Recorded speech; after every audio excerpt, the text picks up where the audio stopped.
ปัจจุบันทุกคนตระหนักถึงสภาวะแวดล้อมครับแล้วพยายามที่จะช่วยให้โลกมนุษย์ใหม่นี้ดีขึ้นนะครับเราจะสังเกตเห็นว่ามีมาตรการต่างๆออกมามากมายนะครับไม่ว่าจะเป็นลดการใช้รถยนต์ที่เป็นน้ำมันนะครับการคัดแยกขยะนะครับการประหยัดไฟฟ้านะครับแต่คุณรู้ไหมว่าสิ่งเหล่านั้นน่ะทำเพียงได้แค่ให้โลกตายช้าลงสิ่งเดียวที่จะช่วยโลกมนุษย์ให้ดีขึ้นได้คือการปลูกต้นไม้ครับสวัสดีครับผมรองศาสตราจารย์ปารณ ชาตกุลอาจารย์ประจำภาควิชาภูมิสถาปัตยกรรมและรองผู้อำนวยการศูนย์รูเบียครับ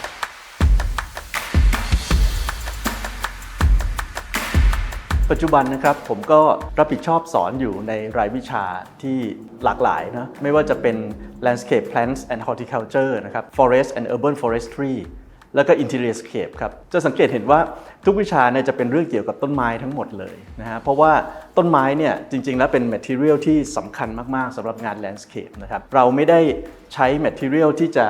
เป็นเฟอร์นิเจอร์เป็นปูนเป็นเหล็กนะครับที่จะสามารถเอามาก่อสร้างได้แต่ต้นไม้เป็น material ที่มีชีวิตครับเพราะฉะนั้นเนี่ยเราเองเนี่ยต้องมีความสัมพันธ์แล้วก็บูรณาการองค์ความรู้นะครับทั้งในด้านของพฤกษศาสตร์ taxonomy เรื่องของสรีรวิทยาพืชพันธุ์เรื่องของวรรณศาสตร์เรื่องของนิเวศวิทยานะครับและอื่นๆที่เกี่ยวกับธรรมชาติอีกมากมายเลยรวมไปถึงความหลากหลายทางชีวภาพด้วยนะครับกว่าที่จะกลั่นออกมาแล้วก็มาสอนให้นิสิตเนี่ยได้รู้จักถึงต้นไม้นะครับเราไม่ได้แค่รู้จักชื่อแต่เราสอนให้รู้จักต้นไม้เหมือนเป็นเพื่อนของเราอีกคนหนึ่งเพื่อที่ว่าเราจะเลือกต้นไม้เหล่านั้นเนี่ยไปใช้ในงานภูมิสถาปัตยกรรมได้อย่างถูกต้องการที่จะออกแบบสิ่งเหล่านี้ได้เนี่ยจริงๆแล้วมันมาจากแนวความคิดใหญ่ๆก่อนเลยนะฮะว่าเราควรจะมีเมตตาต่อทุกสรรพสิ่งครับถ้าเราเข้าใจแล้วเรามีเมตตาไม่ว่าจะเป็นต้นไม้เป็นสัตว์ต่างๆที่อยู่กับต้นไม้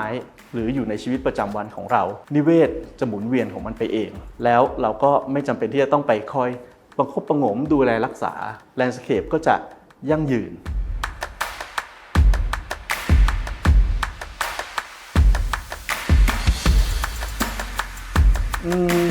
งานที่เคยทำเหรอครับมันเยอะจำไม่ได้ เอาเด่นๆก็แล้วกันนะฮะก็จะมีงานวางผังเมืองใหม่ EEC ครับ100ตารางกิโลเมตรในเฟสแรกนะครับก็ทำร่วมกับอาจารย์หลายๆท่านอันนั้นเนี่ยก็ได้วางผังพื้นที่สีเขียวแล้วก็ต้นไม้ต่างๆเป็นข้อกำหนดแบบใหม่เลยนะฮะที่จะดีต่อนิเวศนะครับงานปลูกสวนป่าเหรอเยอะแยะไปหมดเลยงานสวนป่างานสวนสมุนไพรนะครับที่ป่าวังจันทร์ระยองเนี้ยครับก็เคยทำนะครับก็มีงานฟื้นฟูเหมืองหินปูนนะครับภายหลังจากการสิ้นสุดสัมปทานเหมืองมาแล้วเนี่ยครับเราก็จะต้องปลูกต้นไม้นะครับสร้างพื้นที่สีเขียวเพื่อฟื้นฟูพื้นที่ต่อไปจริงๆแล้วเราจะเห็นว่าผมทำเกี่ยวกับเรื่องต้นไม้เป็นส่วนใหญ่เลยนะครับแล้วก็หลายท่านอาจจะมองว่าแล้วเกี่ยวอะไรกับสถาปัตยกรรมอ่ะไปอยู่คณะเกษตรไม่ดีเหรอจริงๆก็เรียนอยู่แหละครับ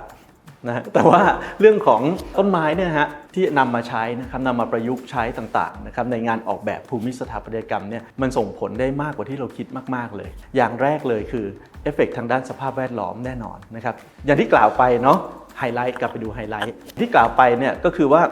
เราจะช่วยโลกมนุษย์ใบนี้เนี่ยนะครับอย่างเดียวที่ทำได้ก็คือการปลูกต้นไม้นะครับสังเกตไหมครับว่ายืนอยู่ใต้ต้นไม้มันเย็นสบายกว่ายืนอยู่ใต้เต็นท์อ่ะอยู่ในใต้เต็นท์เนี่ยความร้อนมันแผ่ลงมามันยังร้อนนะแต่ยืนอยู่ใต้ต้นไม้มันร่มเย็นเพราะฉะนั้นเนี่ยตรงนี้เองเนี่ยครับมันแน่นอนมันส่งผลต่อความยั่งยืนของโลกมนุษย์ใบนี้ไม่ว่าจะเป็นในสเกลของเมืองนะครับหรือว่าในพื้นที่โครงการขนาดใหญ่นะครับที่อยู่นอกเมืองก็ตามหรือแม้แต่การปลูกป่านะครับการจัดการอุทยานแห่งชาติการจัดการทรัพยากรภาคทั้งหลายนะครับก็ต้องพึ่งพาพื้นที่สีเขียวทั้งนั้นแล้วต้นไม้เองเนี่ยโดยเฉพาะในคนไทยนะครับมันไม่ใช่แค่ว่าปลูกเพื่อที่จะสวยงามแต่มันมีความเชื่อซ่อนอยู่ในนั้นด้วยความเชื่อเรื่องไม้มงคลเนี่ยเรายกไว้เรื่องหนึ่งเนาะแต่ว่าความเชื่อที่มาพร้อมกับวัฒนธรรมและประวัติศาสตร์ของประเทศไทยเราเนี่ยนะครับมีต้นไม้อยู่ในนั้นเสมอเลยการศึกษาลึกลงไปในประวัติศาสตร์ของต้นไม้เองเนี่ยก็ทำให้เราได้เรียนรู้นะครับว่าแต่ละวัฒนธรรมเนี่ยมีการปลูกต้นไม้อะไรบ้างมันดียังไงมันดีต่อการที่อย่างน้อยที่สุดนะครับถ้าเราได้ออกแบบภูมิสถาปัตยกรรมในพื้นที่ประวัติศาสตร์เราจะเลือกต้นไม้ได้ถูกชนิดครับแล้วจริงๆถามว่า